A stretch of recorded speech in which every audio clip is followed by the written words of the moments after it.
Bueno, por lo general los shine no son recomendados para embarazadas. ¿Qué más? Entonces, para irme al periférico, la opción más asequible parecería ser el paracetamol, que tiene menos efectos adversos. Ya. Ahí te complemento lo que hemos hablado. La paciente viene con inflamación. ¿El paracetamol es más antiinflamatorio o más analgésico? Pues para calmar el dolor puedes dar el paracetamol, pero está con inflamación. Y hay un corte de 32 semanas.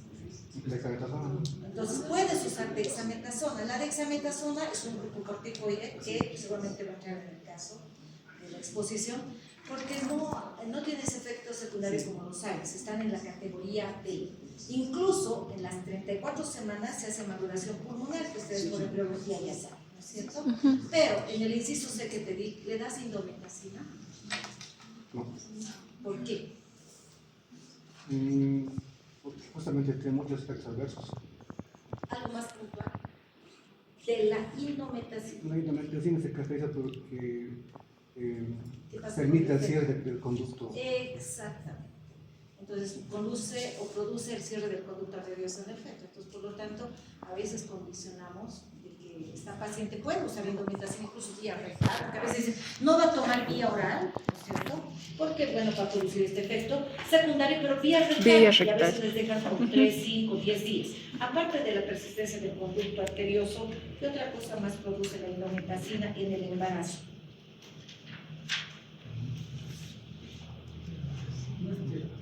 Con dosis más, digamos, prolongadas aún del par de dosis. 1, 2, 3, hasta 3 días puedes dar. Después de eso, si sigues dando, ¿qué te produce? Viene la paciente a la semana con una ecografía, no siente mucho los latidos, haces una ecografía obstétrica y hay oligohidratos. Entonces, ese es otro efecto secundario. Produce oligohidratos y eso condiciona sufrimiento fetal. Por eso que la indometacina pinzas en una embarazada. Otro ejemplo, un paciente recién nacido, bueno, un neonato, que de pronto a las 3 semanas empieza con cuadro febril. Fiebre, se pone algo más histérico, fiebre, va a la consulta en primer nivel y le dan paracetamol, opción A, paracetamol, que es aspirina, opción B, opción C, le dan corticoides, opción D, solo le ponen soluciones. ¿Cuál es tu alternativa? Ah, no, ya no. No, please, ¿qué hacemos con este paciente? ¿Qué hacemos con este paciente? ¿Se acuerdan del síndrome de Reye? Sí, pero es un niño de 6 meses, has dicho, ¿no ve? Casi tibios. Sí, daño hepático es. Hay disfunción hepática, ¿no? Insuficiencia hepática, aumenta las transaminasas, bilirrubinas. ¿Con cuál de los fármacos? Por eso no se les da a los niños aspirina. Otro caso controversial que nos suele pasar, un paciente con cardiopatía, ¿no? Porque generalmente los pacientes con infarto miocardio tienen un tratamiento crónico con antiagregantes plaquetarios, como ¿cuál es el antiagregante plaquetario que íbamos a hablar ayer, el martes? Aspirineta. El ácido acetilsalicílico es más antiagregante plaquetario. Sí. Y le damos además su carvedilol, le damos, ¿no?, sus atorvastatinas, pero viene al servicio de emergencias con palpitaciones, dolor precordial y edema en miembros inferiores, a predominio derecho. Hacemos la maniobra Homan-Sciollo positivo. Sospecha trombosis venosa profunda. El tratamiento, ¿cómo hacemos? Continuamos, inciso A, la aspirineta, inciso B, asociamos el rivaroxaban, inciso C, enoxaparina, inciso D, no le das anticoagulante. ¿Qué haces? O le combinas.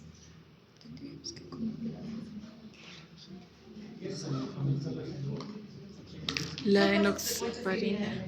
Un paciente con trombosis venosa profunda necesita anticoagulación. Sí, Pero a veces anticoagulación. confundimos de que la aspirina va a ser suficiente el tratamiento. El mecanismo es distinto, es un antiagregante plaquetario.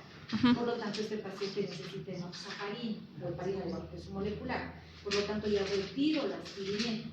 Y eso es lo que vamos a ver en las interacciones. No podemos asociar a un mismo paciente darle aspirineta, darle clopidogrel y encima darle un enoxaparina. Este paciente va a tener sangrado, ¿no? Entonces, esos casitos, esas interacciones hay que recordarlas. O sea, es como muy crítico el cuadro, pero hay que ver con qué medicamentos hacen principalmente interacciones.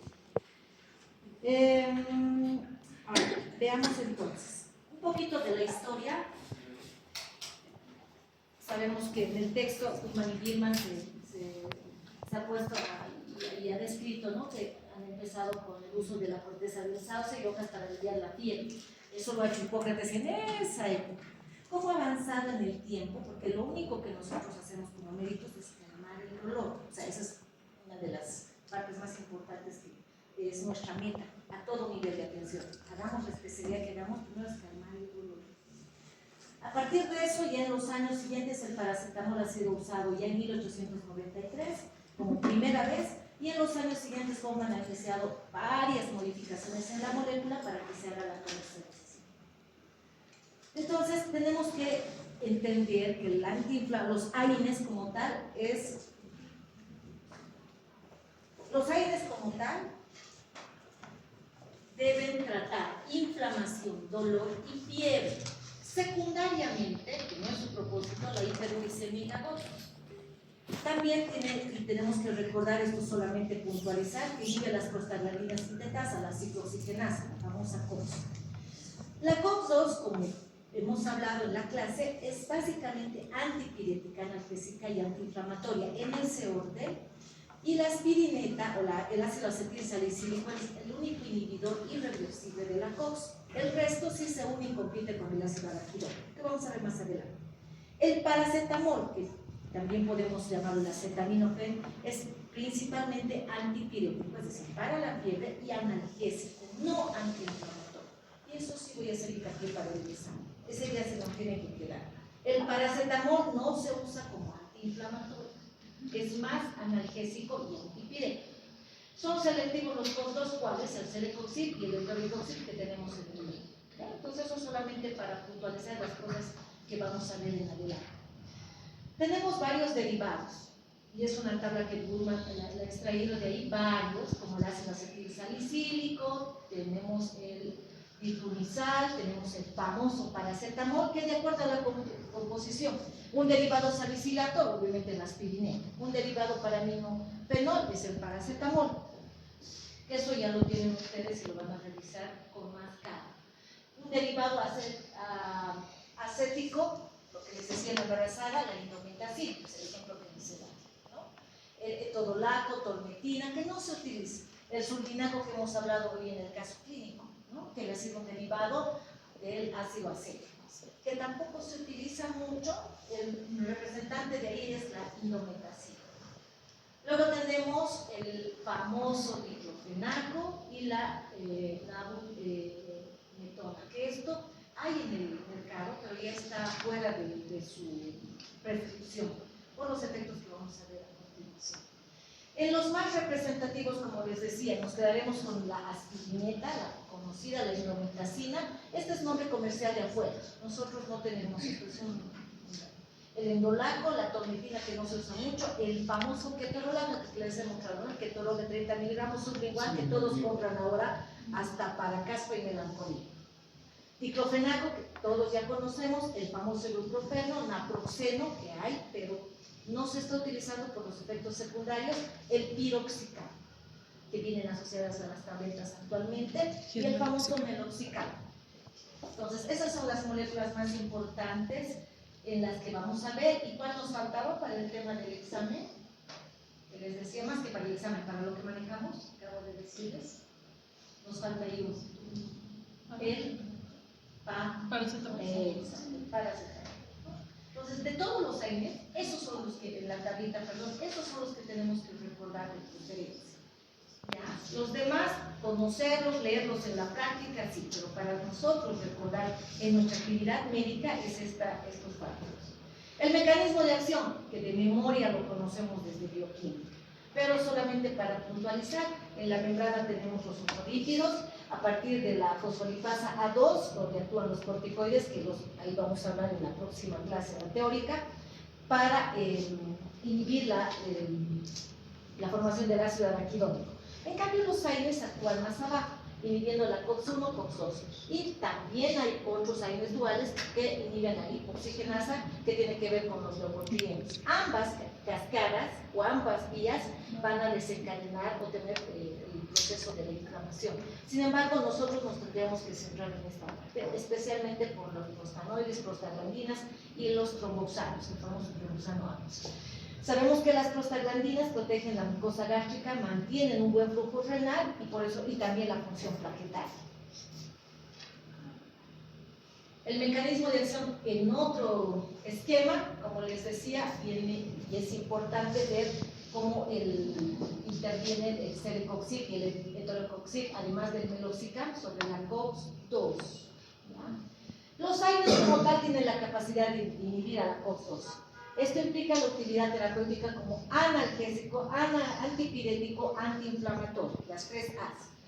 La inhibición de la COX-1 constituye los efectos secundarios en el tubo digestivo, que hemos visto hace rato en el caso clínico, cuando hacemos el tratamiento con AINES y secundariamente a veces se produce una hemorragia digestiva, justamente por su mecanismo de acción. Sabemos que en el proceso inflamatorio hay liberación de citocinas, interleucina 1, interleucina 6, interferón alfa y beta. Incrementa la síntesis de las prostaglandinas, especialmente la E2, en órganos periventriculares, especialmente en la lámina terminal y en el área del hipotálamo económico. A partir de esta fisiopatología vemos que se aumenta el AMP cíclico, estimulando así al hipotálamo para elevar, por ejemplo, la fiebre. Esa es la explicación para que un paciente tenga fiebre. Segundo, también los AINES suprimen la elevación de las prostaglandinas en el hipotálamo y especialmente esto es activado por la interleucina 1. ADME, el famoso ADME que todos conocemos, ¿no? Absorción, distribución, metabolismo y excreción. No me voy a detener mucho acá, pero sí me voy a quedar con esto de las proteínas. Todos se absorben por vía oral, lógicamente tenemos algunos tópicos, como les había mencionado, ¿no? El diclofenaco. También tenemos endovenoso, el diclofenaco por vía endovenosa, también hay intramuscular, el ketorolaco lo mismo. Y ahora el paracetamol, que hay también endovenoso. La unión de proteínas es muy importante para el metabolismo. Entonces, todo paciente que debe ser tratado con un AINE, pensar que tenemos que tener algo básico. Alguien me dice, pero doctora, si está viviendo por dolor, por un proceso inflamatorio, ¿para qué le pido un hemograma? ¿Para qué nos importa la función hepática? ¿Qué necesidad tengo de saber del estado nutricional? Realmente sí, porque para el metabolismo de este fármaco necesitamos la cantidad adecuada de albúmina proteínas para que continúe su farmacocinética. En relación a la absorción, tenemos ahí en el cuadro, me voy a detener simplemente en la parte del metabolismo. Muchos tenemos rutas de eliminación en cuanto a la excreción, todos pensamos que es la parte renal, pero también tenemos que ver que parte del intestino, el pulmón, las glándulas sudoríparas, la leche materna, sirve como mecanismo de excreción, ¿no? Entonces, por eso es importante, como decía Omar, tener cuidado no solo en el embarazo, con el ejemplo, sino también en la etapa de la lactancia, qué fármaco le vamos a dar.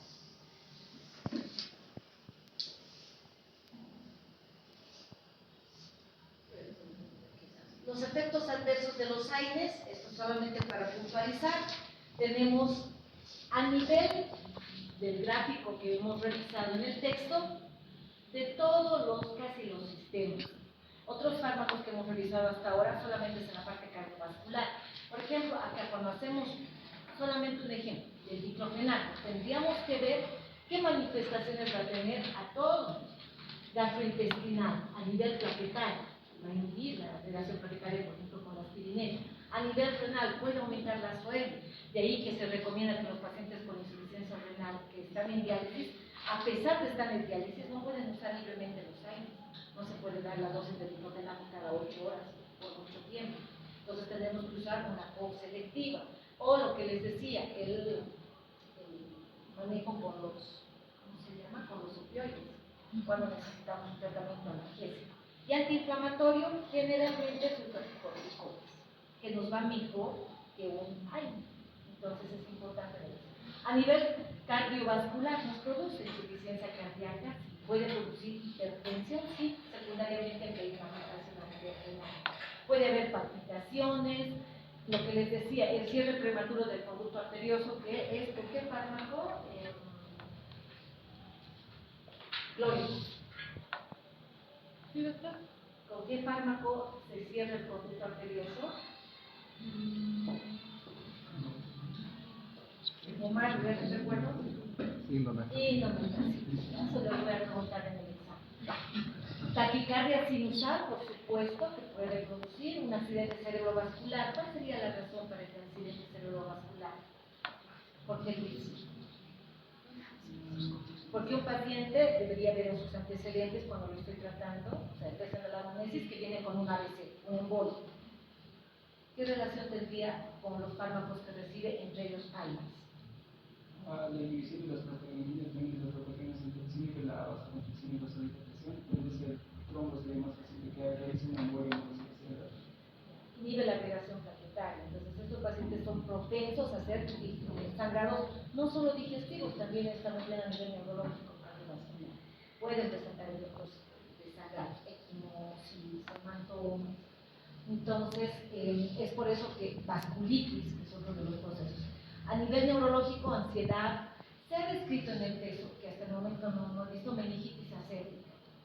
No es lo menos frecuente, pero sí a nivel neurológico, mareos, cefalea. A veces viene el paciente, le damos un aire y viene a la reconsulta y dice, doctora, estoy con una cefalea o dolor de cabeza que no me pasa. Y en realidad he venido por otra razón y tengo este efecto. Entonces, considerar que uno de los efectos secundarios de un AINE justamente es el tema de la cefalea.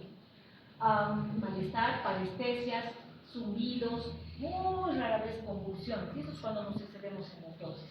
A nivel reproductivo, obviamente prolonga la gestación, inhiben el trabajo de parto y retrasan la ovulación, eso vamos a ver en el otro, justamente con otros fármacos. A nivel hepático, les decía que es necesario tomar en cuenta la función del hígado para prescribir un fármaco, en este caso los AINES, porque pueden producir enzimas que elevan las transaminasas, puede producir un cuadro de insuficiencia hepática y producir ictericia. A nivel dermatológico, la diaforesis, dermatitis, prurito, a veces vienen con ronchas, ¿no? Erupciones cutáneas, muchos fármacos que por vía oral los pueden producir, pero no es lo frecuente. A nivel respiratorio, la hiperventilación, especialmente con los salicilatos. Entonces, en un paciente asmático con EPOC, tener cuidado de qué AINE le voy a dar. ¿No es cierto? ¿Cuál es el salicilato de preferencia? ¿Qué salicilato hemos visto? ¿Aspirina? ¿Cuál es el salicilato? Acá, en la clasificación.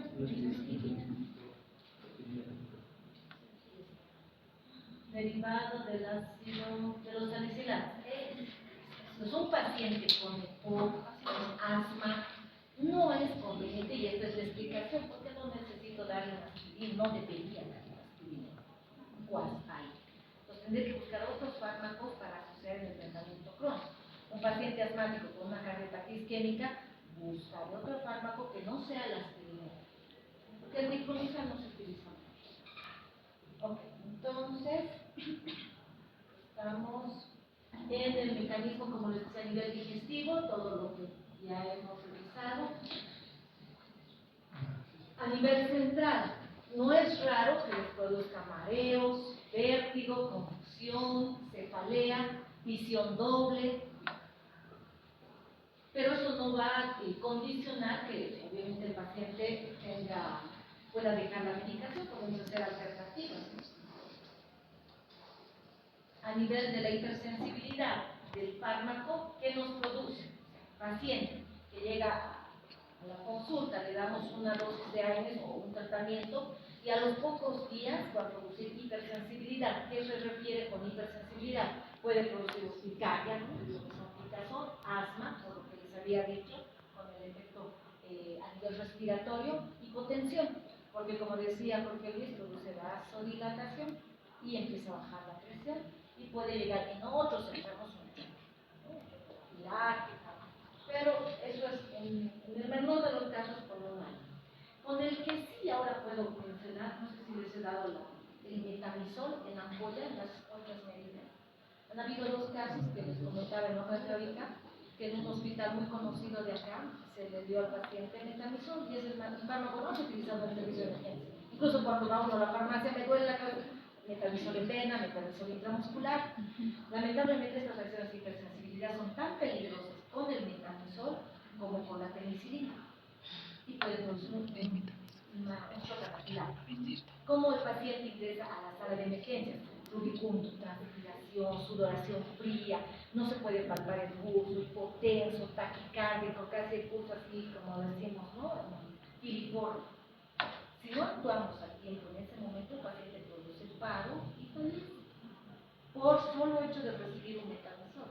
Entonces, primero la indicación es bien diluido, lento, el tiempo de la administración, pero también la predisposición de la idiosincrasia de cada paciente que pueda reaccionar con este fármaco. Como les digo, en el medio se han dado casos de auditoría externa, procesos judiciales, porque el paciente está fallecido por este pequeño detalle que llamamos hipersensibilidad.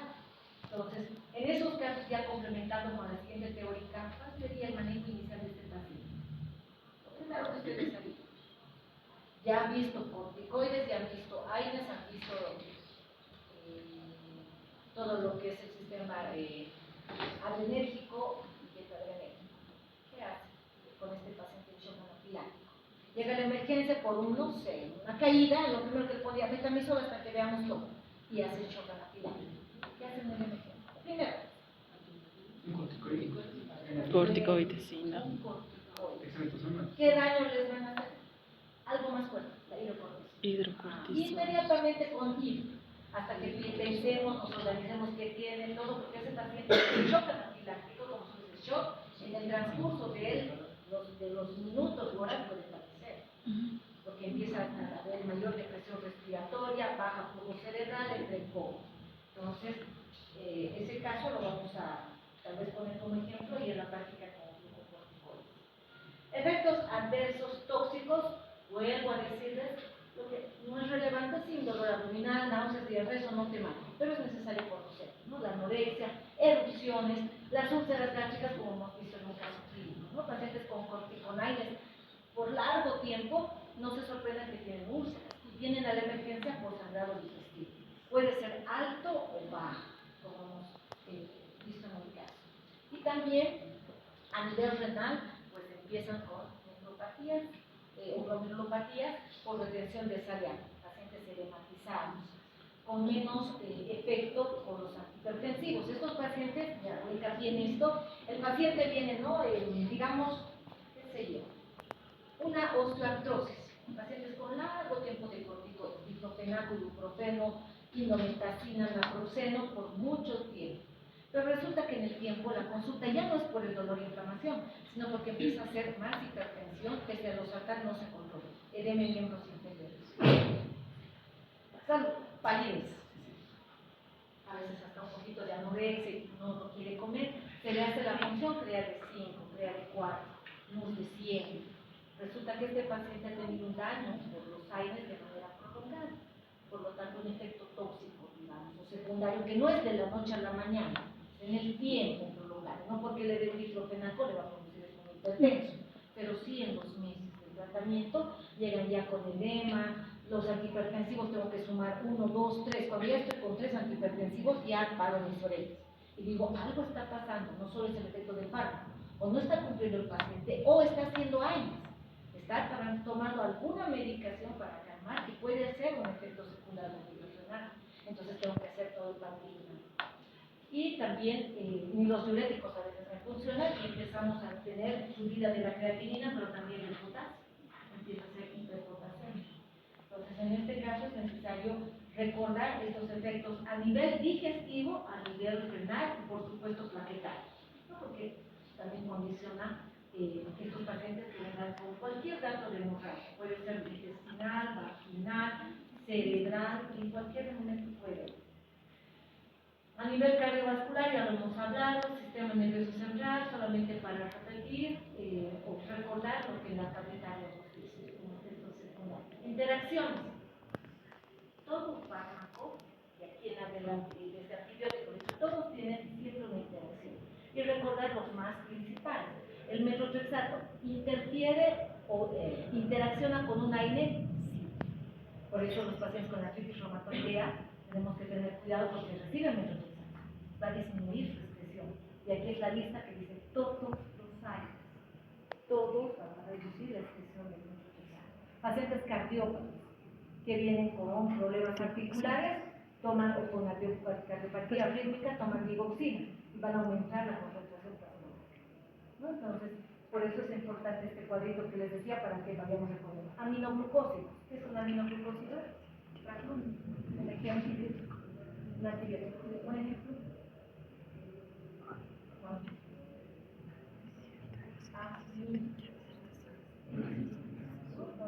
Hemos revisado también antibióticos, por ejemplo, el uso de un paciente séptico con un absceso, no sé, retroperitoneal, que tenemos que hacer uso del aminoglucósido, pues aumenta la concentración plasmática cuando usamos aire. Con las quinolonas aumenta el riesgo de convulsiones, ¿no? Sí, o sea, no solamente tenemos que tener presente, todas las pacientes a veces van a la consulta o de farmacia cuando tienen solamente disuria y les dan una quinolona, ¿no? Y podemos ver que una quinolona con un aire que pueda estar recibiendo puede aumentar el riesgo de convulsión.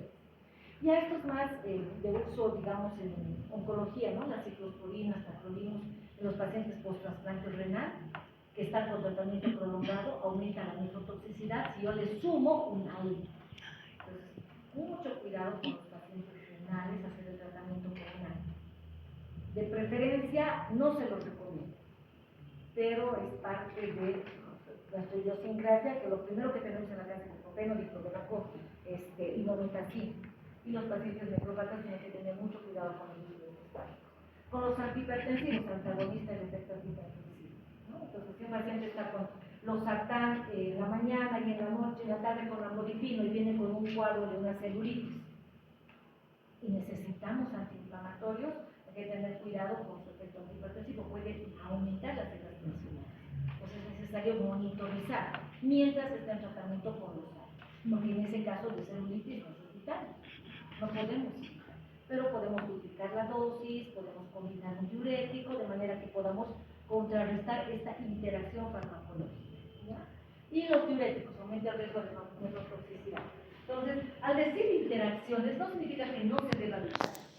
Se entiende o se necesita asociar o modificar nuestro tratamiento y hacerlo más exclusivo. Con los IECs que hemos visto, el clopidogrel, pentoxipilina, el litio, que son menos utilizados, con los anticoagulantes. Como decía, no podemos usar en ese paciente cardiópata que venía con su aspirineta, ¿no? De todos los días, con un cuadro infeccioso o inflamatorio, no le voy a asociar un anticoagulante porque obviamente va a aumentar el riesgo de sangre. Con los antidiabéticos orales igual, también tiene ese efecto.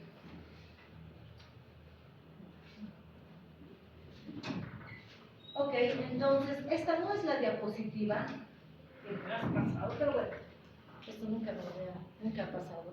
Les voy a pasar la diapositiva completa con todos los otros fármacos, realmente mil disculpas, esto no era planificado, pero en relación a los fármacos que vamos a ver, les he hecho una lista de cada fármaco con sus efectos secundarios.